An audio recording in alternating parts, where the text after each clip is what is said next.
من حیث الرسول جب کوئی چیز دے تو اس کو ہر حال میں ہمیں اور آپ کو لینا پڑے گا.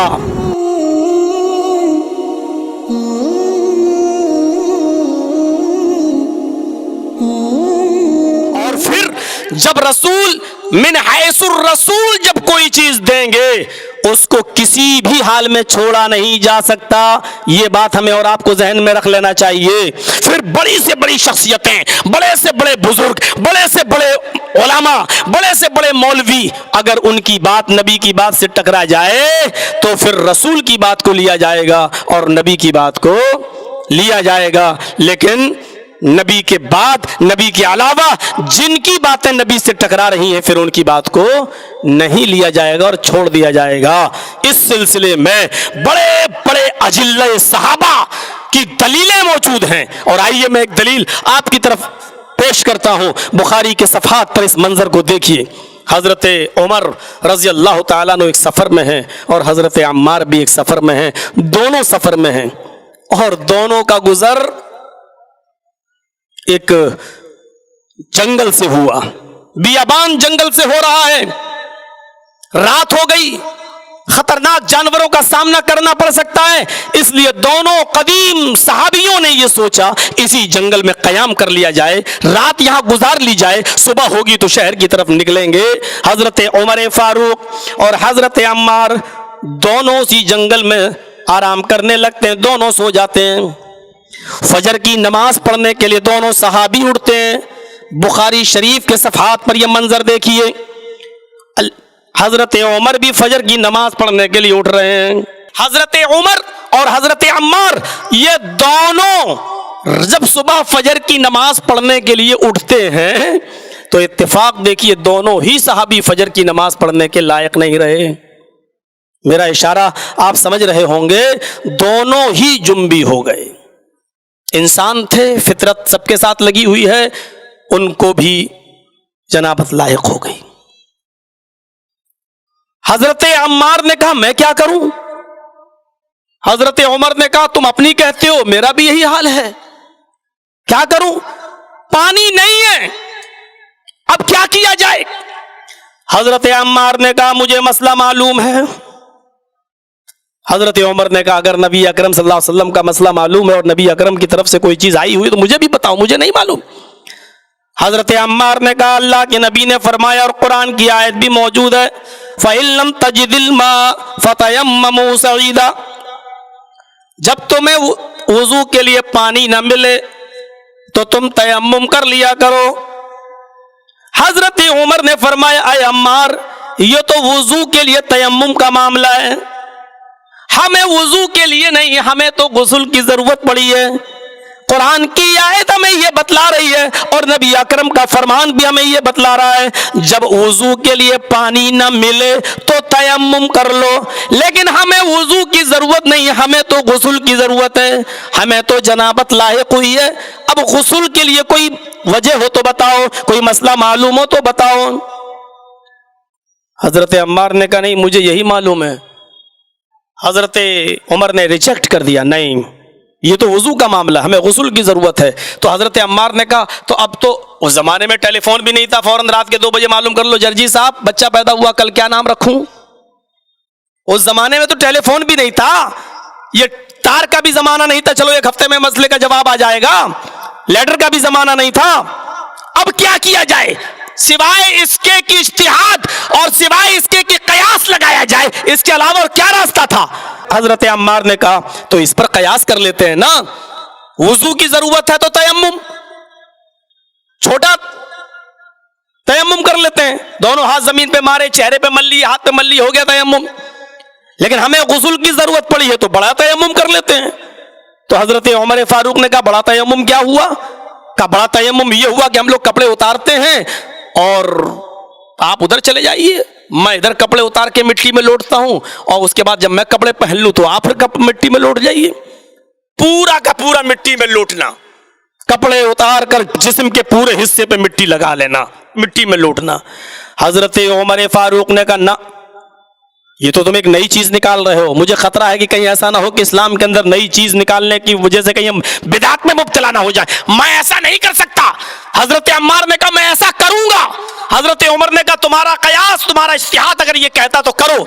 کہا تم کیا کرو گے؟ کہا میں پانی کا انتظار کروں گا، صبح ملے گا، شہر میں ملے گا، سب سے پہلے میں غسل کروں گا، اور جب پانی ملے گا غسل کروں گا، اسی وقت میں نماز پڑھوں گا۔ حضرت عمار کہتے ہیں، بخاری کے الفاظ ہیں، تمرغت کما تمرغ الدابہ، میں زمین کے اوپر ایسا الٹ پلٹ کیا، ایسا الٹ پلٹ، ایسا زمین کے اوپر لوٹا جیسے چوپایا زمین کے اوپر لوٹتا ہے۔ اپنے آپ انہوں نے نماز پڑھ لی۔ حضرت عمر فاروق شہر میں چلے گئے، صبح پانی ملا، تب انہوں نے غسل کر کے نماز کی پڑھی، یعنی قضا۔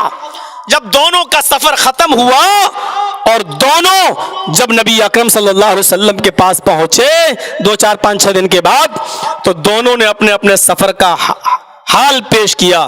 اللہ کے نبی نے کہا اچھا ایسا ہو گیا تھا؟ کہا پھر کیا کیا؟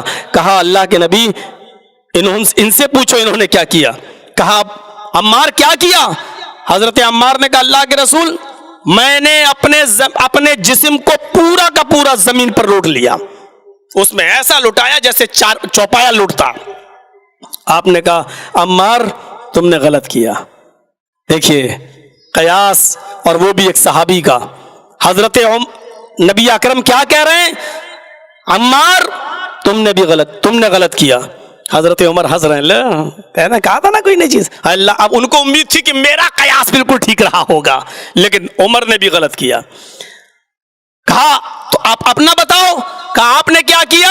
حضرت عمر فاروق نے کہا اللہ کے نبی ہم نے نماز ہی نہیں پڑھی، جنبی تھا نا، نماز نہیں پڑھی۔ جب شہر میں آیا پانی ملا غسل کیا تو سب سے پہلے پھر میں نے نماز پڑھی، قضا ہوئی لیکن پڑھی بعد میں۔ فرمایا عمر تم نے بھی غلط کیا۔ دونوں صحابی کے قیاس غلط، نبی کا فرمان آ گیا تو نہ عمر کی چلی نہ عمار کی چلی۔ یہی تو دعوت منہج سلف ہے، یہی تو سلفیت کی دعوت ہے، منہج سلف یہی ہے کہ جب نبی اکرم کا فرمان آ جائے تو نبی کے فرمان کے بعد پھر کسی کی نہیں چل سکتی، وہ کتنا ہی بڑی پوسٹ کا مالک ہو اور کتنے بڑے عہدے پر فائز ہو۔ تو کہا کرے کہ کیا کرنا چاہیے؟ دونوں نے پوچھا اگر ہم نے غلط کیا، عمر کہتے ہم نے غلط کیا، تو پھر صحیح کیا ہے؟ فرمایا تم دونوں کے لیے بس وہی تیمم کافی تھا جو وضو کا تیمم ہے، یعنی یہی غسل کا بھی تیمم ہے۔ اگر پانی نہیں مل رہا تھا تو بس اتنا ہی تیمم کافی تھا، اپنے دونوں ہاتھوں کو پاک زمین پر مارتے، ان کو پھونک لیتے اور چہرے پر مل لیتے، دائیں ہاتھ کی ہتھیلی کو بائیں ہاتھ کی پشت پر اور بائیں ہاتھ کی ہتھیلی کو داہنے ہاتھ کی پشت پر پھیر لیتے، تمہارا تیمم ہو جاتا اور نماز پڑھ لیتے، جب پانی ملتا تب غسل کر لیتے۔ میرے پیارے ساتھیوں غور کیجئے اس دعوت اس منہج سلف کی، یہ منہج سلف پر میرے پیارے ساتھیوں یہی ہمارے اصول اور یہی ہمارے ضابطے ہیں اور یہی ہماری دعوت ہے کہ ہم سارے بزرگوں کی عزت کرتے ہیں، سب کا احترام کرتے ہیں، اور اس مجمع میں ہم دعا کریں گے اللہ تو کروڑوں رحمت نازل فرما ابو حنیفہ رحمۃ اللہ علیہ کی قبر پر، اللہ تو کروڑوں رحمت نازل فرما امام شافعی کی قبر پر، اللہ تو کروڑوں رحمت نازل فرما امام مالک اور امام احمد ابن حنبل کی قبر پر۔ اے اللہ ان کے علاوہ جو بزرگ آئے اس دنیا میں، الہ العالمین تو ان تمام بزرگوں کی قبروں کو نور سے بھر دے، ان کی قبروں پر اپنی رحمت نازل فرما۔ لیکن ان تمام بزرگوں نے جو دعوت دی تھی اور جو پیغام دیا تھا کہ اذا صح الحدیث فہو مذہبی، جب صحیح حدیث آ جائے تو وہی میرا مذہب، اسی کو مان لینا، یہی ہماری بھی دعوت ہے۔ ابو حنیفہ رحمۃ اللہ علیہ کی اس دعوت کو ہم بھی آگے بڑھاتے ہیں۔ امام ابو حنیفہ رحمۃ اللہ علیہ نے کہا تھا اذا صح الحدیث فہو مذہبی، جب صحیح حدیث آ جائے تو وہ اسی کو مان لینا۔ یہاں تک کہا تھا ایک دلجید اٹھائیے شاہ ولی اللہ محدث دہلوی رحمۃ اللہ علیہ کی کتاب اور اس کے صفحہ نمبر 57 کو دیکھیے، لکھا ہے اذا قلت قولا یخالف کتاب اللہ و سنت رسولی، اگر میں کوئی ایسی بات کہہ دوں جو اللہ کی کتاب کے مخالف ہو اور سنت رسول کے مخالف ہو، اترکو قولی بکتاب اللہ، تو میری بات کو چھوڑ دینا، اللہ کی کتاب کو لے لینا، میری بات کو چھوڑ دینا اور رسول کی بات کو لے لینا۔ یہی دعوت ہے میرے پیارے ساتھیوں، اس دعوت کو ہمیں اور آپ کو سب کو اپنانا چاہیے۔ جب نبی کی بات آ گئی تو حضرت عمار کی نہیں چلی، نبی کی بات آ گئی تو حضرت عمر فاروق کی نہیں چلی۔ آپ دیکھیے حضرت عمر فاروق نے قیاس لگایا، اللہ کے نبی کا مہر اس سے زیادہ نہیں تھا، نبی کی بیٹیوں کا مہر اس سے زیادہ نہیں تھا، نبی کے زمانے میں جتنے نکاح ہوئے ان کا مہر اس سے زیادہ نہیں تھا، تو انہوں نے سب سے زیادہ مہنگا مہر دیکھا تو سب سے زیادہ مہنگا مہر 400 درہم پر ملا۔ 400 درہم سے زیادہ کوئی مہر ہوا ہی نہیں۔ تو حضرت عمر فاروق رضی اللہ تعالیٰ عنہ نے منبر پر کھڑے ہو کر خطبہ دے دیا اور خطبے میں یہ اعلان کر دیا کہ میں نے نبی کا نکاح دیکھا ہے، میں نے صحابہ کا نکاح دیکھا ہے، میں نے نبی کی بیٹیوں کے نکاح دیکھے ہیں، میں نے نبی کی بیویوں کے نکاح میں نبی نے کتنا مہر دیا میں نے دیکھا ہے، صحابہ کے نکاح پر بھی ہماری نظر ہے، 400 درہم سے زیادہ کسی نے مہر نہیں دیا، نہ نبی نے اپنی بیویوں کو، نہ نبی کی بیٹیوں کو دیا گیا، اور نہ نبی کے زمانے میں ہونے والے صحابہ کرام کے نکاح میں کسی نے دیا۔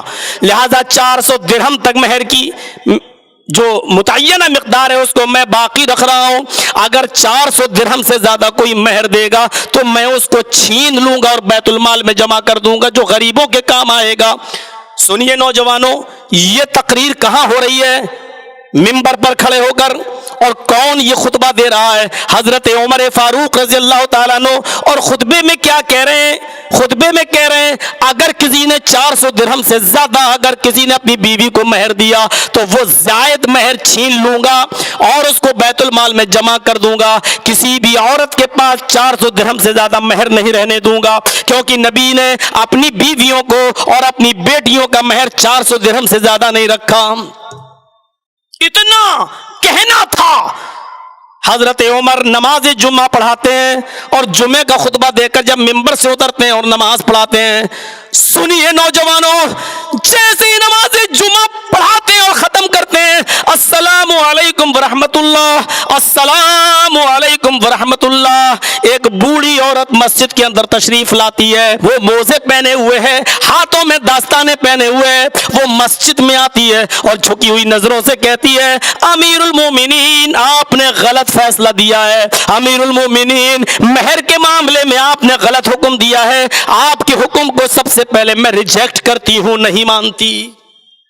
غور کیجئے، کیا کسی صحابی کی بات اگر وہ کتاب اللہ اور سنت رسول سے ٹکرا رہی ہو تو کیا اس کی بات بھی مانی جا سکتی ہے؟